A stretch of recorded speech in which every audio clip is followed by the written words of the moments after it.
ఈ రోజు వరకు నేను తీసుకున్న మ్యాక్సిమం రెమ్యూనరేషన్ ఎంత అంటే 5 లక్షలు. కానీ అందులో పొదుపు చేశారు చూడండి సార్, సేవ్ చేసి దీన్ని గ్రో చేశారు, అది గ్రేట్ సార్. ఎంత దాచుకోవాలి సార్ సుమారుగా? మీరు ఒక బిజినెస్ మ్యాన్ కాబట్టి ₹1 సంపాదిస్తే, ఇప్పుడు మా అలాంటి ప్రొఫెషనల్స్ ఉంటారు, లేదు ఇంకో కొంచెం ఏదైనా ₹1 ఎంత దాచాలి సార్ ముందు? ఎంత దాచుకోవాలంటే ₹100 జీతం సంపాదించుకునేవాడైనా సరే ₹10 ₹15 రాగానే ముందు తీసుకెళ్ళి ఆ డబ్బాలో వేసేయాలి. ఆ మిగిలిన 80 ఖర్చు పెట్టుకోవాలి. 100 పెట్టామనుకోండి, 100 ఖర్చు అయిపోవడం కాబట్టి ఇంకో 200 అప్పు కూడా చేస్తాం. అది చేయకూడదు. నేను ఉన్నా లేకపోయినా, తినకపోయినా ఈ ₹20 ఈ 20% తీసుకెళ్ళి నేను పక్కన వేయాల్సిందే అనేది స్ట్రిక్ట్గా పెట్టుకుంటే ఈజీగా పైకి రాగలుగుతాం. ఈజీగా అంటే వేస్ట్ అవ్వకుండా ఉన్నంతలో జాగ్రత్త చేసుకుంటాం. ఆ వచ్చిన దాన్ని మళ్ళీ అది ఆ ఫ్రెండ్ అడిగాడు, లేకపోతే వీళ్ళు అడిగారు, ఈ ఆడేదో మందు అవుతా ఏదో అప్పు అడిగాడు, ఇవన్నీ ఇవ్వకూడదు, జాగ్రత్త పడాలి.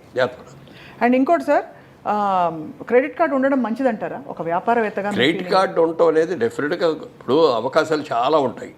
అవకాశాలను సద్వినియోగం చేసుకునే వాళ్ళందరికీ ఉపయోగపడతాయి, దుర్వినియోగం చేసుకునే వాళ్ళకి అందరికీ కూడా ఇది అవుతుంది.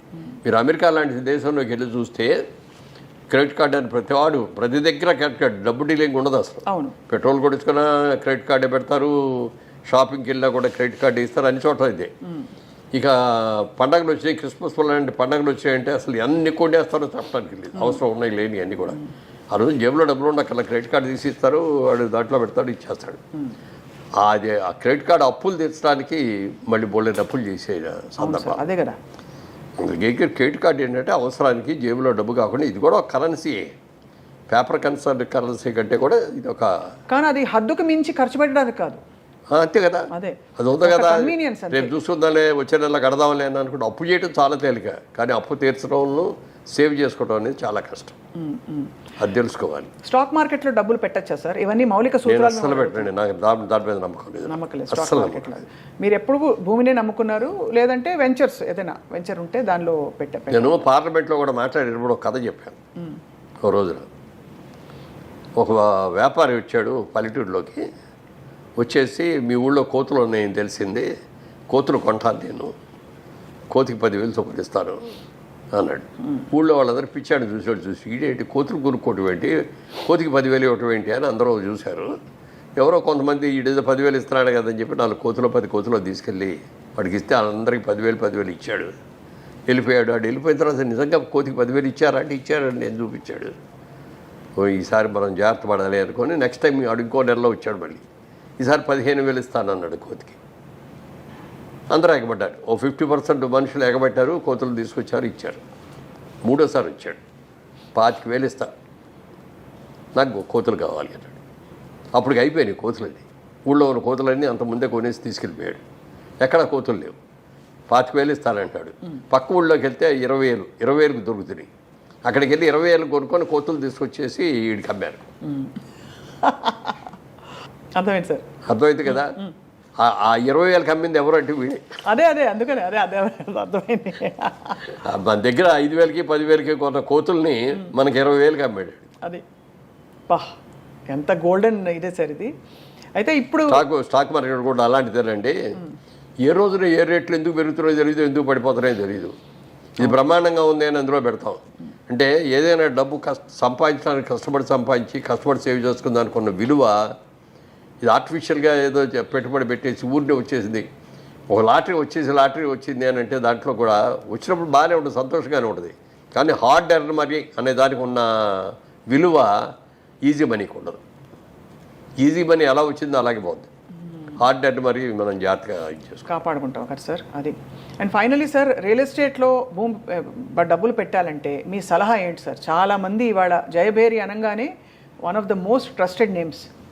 సో మీ సలహా ఏంటి సార్? డెఫినెట్గా మంచిది. మాలాంటి ఉద్యోగస్తులు ఎవరైనా సరే, ఇప్పుడు ఈ నా ఇంటర్వ్యూస్లో నేను చెప్పిన ఇట్లాంటి మాటలు అన్నీ కూడా విని చాలామంది ల్యాండ్ మీద ఇన్వెస్ట్ చేశారు. నేను ఎక్కడికో వెళ్తా అంటే, ఏమండి మీ ఇంటర్వ్యూ చూసామండి, మీరు చెప్పింది బాగుందండి, నేను కూడా ల్యాండ్ కొన్నానండి, ఏదో ఇన్ని స్థలాలు కొనుక్కున్నానండి, బాగా పెరిగినాయండి, డబల్ అయినాయండి, ట్రిపుల్ అయినాయండి అని చెప్పిన వాళ్ళు ఎంతోమంది ఉన్నారు. అందుకని నేను ఇంకోటి వ్యాపారం చేస్తూ మీరు భూమి కొనుక్కోండి అని నేను చెప్పలేను కదా. అవును, అర్థమైంది. అదే తర్వాత సేఫ్టీ ఇది. ఇప్పుడు ఏదైనా కొంటే, ఇప్పుడు వ్యాపారం చేసేవారు వ్యాపారంలో లాభం రావచ్చు, నష్టం రావచ్చు. కానీ భూమికి మీద నష్టం ఉండదు, అవును. పెరిగేదే తప్ప తరిగేది కాదు, పాడైపోయేది అంతకంటే కాదు. కాబట్టి అంటే కొనుక్కునేటప్పుడు లీగల్గా కరెక్ట్గా ఉన్నాయా లేదా, దానికి హద్దులు సరిగ్గా ఉన్నాయా లేదా అని చూసుకొని మనం కొనుక్కున్న దాన్ని ప్రొటెక్ట్ చేసుకోవాలి మనమే. ఇక్కడ హైదరాబాద్ లాంటి చోట మనం ప్రొటెక్ట్ చేసుకోకపోతే ఎవడో ఒకటి వచ్చి అక్కడ ఇల్లు కట్టేస్తాడు. మాకు ఇదిగో ఈ ప్రాజెక్టులోనే ఒకటి జరిగింది అట్లాగే. ఇక్కడ స్థలం అమ్మే ఒకటి అంటే మామూలుగా వాస్తు ఎక్కువ చూస్తాం మనం. ఒకటి వాస్తుగా లేని సైట్లు కొన్ని ఉంటాయి, వీధి సోలన్ అయ్యాయి. అవి జనరల్గా ముస్లిమ్స్ కొనుక్కుంటారు, వాళ్ళకి వాస్తు మీద నమ్మకం ఉండదు. అదే కొంచెం తక్కువ ఇస్తాం కూడా ఆ రేటు. అందుకని అట్లాంటివన్నీ వాళ్ళు కొనుక్కున్నారు. ఒక మిలిటరీ ఆఫీసర్, ఒక ఆయన రిటైర్డ్ మిలిటరీ ఆఫీసర్ నా దగ్గరకు వచ్చి, ఇలా నేను నా డబ్బు ఇదండి, రిటైర్మెంట్లో నాకు వచ్చిన డబ్బు, దీన్ని ఎక్కడో చోట ఇన్వెస్ట్ చేయాలి, మంచి వాళ్ళు ఎవరి దగ్గర చేయాలా అని చెప్తే మీ పేరు చెప్పారండి అని చెప్పి వచ్చి ఇస్తే ఇన్వెస్ట్ చేసి సైట్ ఇచ్చాం. కొనుక్కున్నాడు. సంవత్సరానికి ఒకసారి వచ్చి కనపడి ఇక్కడికి వచ్చి ఏమండి అని సైట్ చూసుకొని వచ్చేవాడు. కూర్చొని కాసేపు కాఫీ కదా వెళ్ళిపోతా ఉన్నాడు. ఓ రోజున వచ్చి, ఏమంటే నా స్థలంలో ఎవడో ఇల్లు కట్టేశాడండి అన్నాడు వచ్చి. మీ స్థలంలో ఎవడో ఇల్లు కట్టడం ఏంటంటే అని వెళ్ళి చూస్తే నిజంగానే ఆయన స్థలంలో ఇల్లు కట్టేశాడు. ఎవర్రా నువ్వు అని అడిగితే, నాదేనండి నేను కొనుక్కున్న సైట్ కదా అన్నాడు. ముస్లిం అన్న అతను. నీ సైట్ పక్కది కదా, ఇది కాదు కదా అంటే, ఏమనండి ఇదే అనుకున్నానండి నేను అన్నాడు. మరి ఎట్లా ఇప్పుడు నన్ను ఆ సైట్ తీసుకోమనండి అన్నాడు. ఈ సైట్ వాస్తుకి ఎకనిస్ట్ వాడు తీసుకోడు అయినా, నువ్వు కొనుక్కో ఇప్పుడు ఆ స్థలం అన్న. అంటే నా దగ్గర డబ్బులు ఉన్న డబ్బులు అని పెట్టి ఇల్లు కట్టారని నా దగ్గర డబ్బులు ఏం చేయాలి? వెంటనే ఇంకో ప్లేట్ ఎవరో అమ్మేవాళ్ళు ఉన్నారో చూసి ఆ సైట్ మేము కొని ఆ సైట్ ఆయనకి ఇచ్చాం. ఇవ్వగా ఆయన ఎంత ఆనందపడిపోయాడంటే, ఎంతమంది దగ్గరికి వెళ్ళి చెప్పాడు ఇది చెప్పడానికి. ఆ పాజిటివ్ న్యూస్ని స్ప్రెడ్ చేస్తే వీళ్ళ దగ్గరికి వెళ్తే నమ్మకం, గ్యారంటీ అనేదాన్ని. ఇప్పుడు ఊరిని బిల్డప్ పోదండి, నేమ్ బ్యానర్ నేమ్ రావటం, మంచి సినిమాలు తీస్తే బ్యానర్కి మంచి పేరు వస్తుంది, వ్యాపారం కరెక్ట్గా చేస్తే ఆ వ్యాపార సంస్థకి మంచి పేరు వస్తుంది. అట్లా నిజాయితీగా ఉన్నారు. ఒక్కొక్కసారి మనకు నష్టం వస్తుంది, వచ్చినా కూడా మన కస్టమర్ని ఎప్పుడు కూడా చేయకూడదు. మేము మొట్టమొదట వ్యాపారాన్ని మొదలుపెట్టినప్పుడు ఇట్లా గాజు అద్దం ఉండేది, దాని కింద ఒక కాగితం పెట్టుకున్నాం, customer is our God, customer is our pay master, customer is always right అని పెట్టుకున్నాం. అందుకని కస్టమర్ ఎవరు వచ్చినా చాలా గౌరవంగా చూస్తాను, చాలా గౌరవంగా మాట్లాడతాను. మనకి వాళ్ళ ఆనందం ఏంటంటే ఈ కస్టమర్లు రాబట్టే కదా మనకి ఏదో ఫీలింగ్. తర్వాత కస్టమర్ ఈజ్ ఆల్వేస్ రైట్ అని పెట్టుకుంటాం. మన దగ్గరికి వచ్చి ఏదో కూడా అతను ఏదో బాధిస్తాడు, నీది వాడేది తప్పు, ఇది నేను చెప్తున్నాను, నేను నా ఎక్స్పీరియన్స్ అని నేను అనకూడదు. అవునండి అవునండి మీరు చెప్పింది కరెక్టేనండి, కానీ నాది చిన్న సలహా అండి అని మనం అట్లా వెళ్ళాలి తప్ప అసలు తప్పని అనకూడదు ఎప్పుడు కూడా. కస్టమర్ ఆయన పాయింట్ ఆఫ్ వ్యూలోకి మనం వెళ్ళాలి. అవును సార్, మీ గొప్పతనం అది. ఎందుకంటే వాళ్ళకి చాలా దాచుకుని వాళ్ళు ఎంతో కష్టపడి అందులో పెట్టుంటారు. ఎంత కష్టపడి రూపాయలు ఇప్పుడు ఉద్యోగం చేసే వాళ్ళకి ఎంత వస్తుందండి? ఇప్పుడు అక్కడ దాకా ఎందుకు, సినిమా ఇండస్ట్రీలో కోట్లు సంపాదించిన వాళ్ళు పెద్ద పెద్ద యాక్టర్లు ఉన్నారు. వాళ్ళు ఇలాగ విచ్చలవిడిగా ఖర్చు పెట్టడం మూలంగా కానీ, వాళ్ళ పిల్లలు సరిగ్గా ఉండకపోవడం మూలంగా కానీ చాలా నాశనమైన కుటుంబాలు ఉన్నాయి. అదే మా సినిమాలో మేకప్ వాళ్ళు కానీ, కాస్ట్యూమ్ డిపార్ట్మెంట్ కానీ, కెమెరా డిపార్ట్మెంట్లో ఉన్నాళ్ళు కానీ, లైట్ బాయ్స్ కానీ, వీళ్ళలో చాలామంది వచ్చిన డబ్బులు జాగ్రత్తగా దాచుకొని పిల్లల్ని చక్కగా చదివించుకొని ఇవాళ రోజున వాళ్ళు హ్యాపీగా వాళ్ళు ఇల్లు వాళ్ళు కట్టుకొని పిల్లలతో ఆనందంగా ఉంటే చూస్తుంటే ఎంత గర్వంగా, ఎంత ఆనందంగా అనిపిస్తుంది. Correct sir. వాళ్ళ ఇళ్ళలో ఏదైనా పెళ్ళి అని పిలిస్తే కూడా కాబట్టి తప్పనిసరిగా నేను వెళ్తూ ఉంటాను. అది ఆ ఫ్యామిలీ బాండేజ్ అనేది ఒకటి ఉండాలి. మనం ఖర్చు పెట్టే రూపాయి ఎలా ఖర్చు పెడుతున్నాం, దేనికి ఖర్చు పెడుతున్నాం, ఫ్యూచర్లో మనకి ఏం అవసరాలు ఉంటాయి, మన పిల్లల చదువులకి మనం ఎంత ఖర్చు పెట్టాల్సి వస్తుంది, అవును సార్, వాళ్ళ పెళ్ళిళ్ళకి ఎంత ఖర్చు పెట్టాల్సి వస్తుంది, ఇవన్నీ ఆలోచించుకొని ఖర్చు పెట్టాలి తప్ప ఇవాళ వచ్చి రోజు ఇలా వస్తుందని అనుకోకూడదండి. కానీ ఇవాళ ఉన్నాం, ఈ సంపాదన వస్తుంది, మరి ఇదో అన్ని సినిమాలు తీసా, ఇవాళ సినిమా తీయాలంటే తీయలేకపోతున్నా. ఎందుకు తీయలేకపోతున్నా అంటే ట్రాక్ తప్పాను, మళ్ళీ ట్రాక్ ఎక్కాలి. ట్రాక్ ఎక్కిన తర్వాత మనం సినిమా తీయపోతే ఎవరేమనరు మనని, సినిమా సరిగ్గా తీయకపోతే మాత్రం తిడతారు, కొడతారు కూడా. Correct sir, perfect. అవును, ఎంత రిస్క్ తీసుకోవాలో అంతే తీసుకుని. సరే, అది ఇంకొక మంచి పాయింట్ అండి. బిజినెస్ మ్యాన్గా మేము తీసిన 25 సినిమాల్లో సినిమా కథ నాకొక్కడికి నచ్చితే కొనేవాడిని కాదు. నేను, మా బ్రదరు, మా అబ్బాయి, ప్లస్ మాకు ప్రభాకర్ రెడ్డి గారు, గిరిబాబు గారు, సత్యనారాయణ గారు, మా ఎడిటరు, మా కెమెరామెన్, మేమందరం కలిసి ఒక 10 మంది గ్రూప్ ఉంది మాది. ఆ 10 మంది కూర్చొని కథ ఉంటాం. 10 మంది నచ్చిందంటే తీసుకుంటాం. 5గురు నచ్చి 5 నచ్చలేదన్నా, లేకపోతే 7గురికి నచ్చి 3గురికి నచ్చలేదన్నా కూడా దాన్ని వదిలేస్తాం.